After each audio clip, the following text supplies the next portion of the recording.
क्या आपको मालूम है कि सृष्टि के रचयिता कहे जाने वाले ब्रह्मा जी के मन में अपनी ही बेटी के प्रति यौन लालसा उत्पन्न हुई थी, जिसके बाद ब्रह्मा ने किया अपनी ही बेटी सरस्वती से संभोग। सृष्टि के रचयिता के अंदर अपनी पुत्री के प्रति ऐसी लालसा क्यों जागी? आपके मन में बहुत सारे प्रश्न हो सकते हैं। ब्रह्मा ने अपनी पुत्री से शादी क्यों की? चलिए जानते हैं।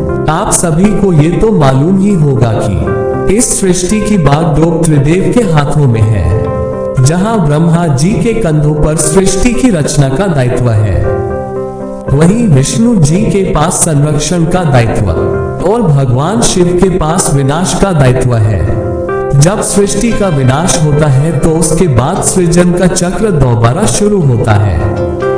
इस चक्र को शुरू करने के लिए ब्रह्मा जी ने अपने वीर्य से सरस्वती को जन्म दिया था।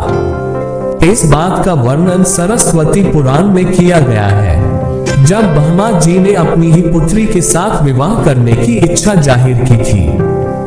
दरअसल सरस्वती माता की कोई मां नहीं थी, उन्हें ब्रह्मा जी ने केवल अपने वीर्य से जन्म दिया था। विद्या की देवी कही जाने वाली सरस्वती दिखने में बेहद खूबसूरत थी और आकर्षक थी। अब इस बात का अंदाजा इसी बात से लगाया जा सकता है कि सरस्वती इतनी खूबसूरत थी कि खुद उनके पिता भी उनसे शादी करना चाहते थे। अपने पिता के मंसूबों को सरस्वती भांप चुकी थी।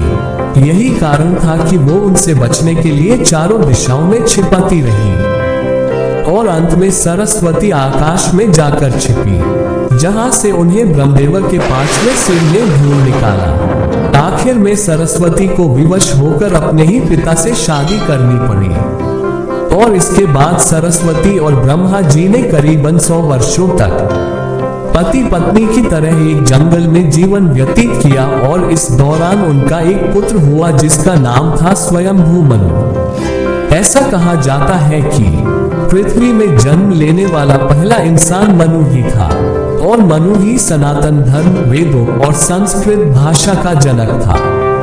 तब अपनी ही पुत्री से आकर्षित होना और संभोग करने की लालसा रखने के कारण सभी देवी देवता ब्रह्मदेव को एक दोषी की तरह देखने लगे, जिसके बाद सभी देवगण महादेव के पास पहुंचे और उनसे आग्रह किया कि वह ब्रह्मदेव को अपनी ही बेटी के प्रति यौन लालसा रखने के लिए दंड दे। ये वाक्य सुनकर शिव जी अत्यंत क्रोधित हुए और उन्होंने ब्रह्मदेव के 5वें सिर को उनके घर से अलग कर दिया।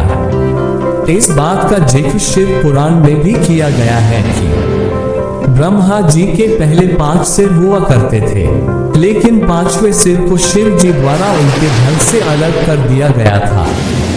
भगवान शिव द्वारा ब्रह्मदेव का 5वां सिर ही इसलिए काटा गया क्योंकि 5वें सिर से ब्रह्मदेव ने अपनी ही पुत्री सरस्वती से संभोग करने के लिए कहा था, जिसके बाद क्रोधित होकर सरस्वती ने ब्रह्मा जी से कहा कि आपका ये मुख सदैव अपितृ बातें करता है और यही वजह है कि आपकी सोच भी विपरीत हो जाती है। भगवान शिव द्वारा ब्रह्मदेव के 5वें सिर को काटने के पीछे एक और कहानी काफी प्रचलित है। इसके मुताबिक एक बार भगवान शिव पार्वती माता को ढूंढते हुए ब्रह्मा जी के पास पहुंचे। तब जैसे भगवान शिव वहां पहुंचे, ब्रह्मा जी के सभी मुखों ने भगवान शिव का अभिवादन किया, लेकिन ब्रह्मा जी के 5वें मुख ने भगवान शिव का अभिवादन नहीं किया और अमंगल आवाजें निकालना शुरू कर दिया।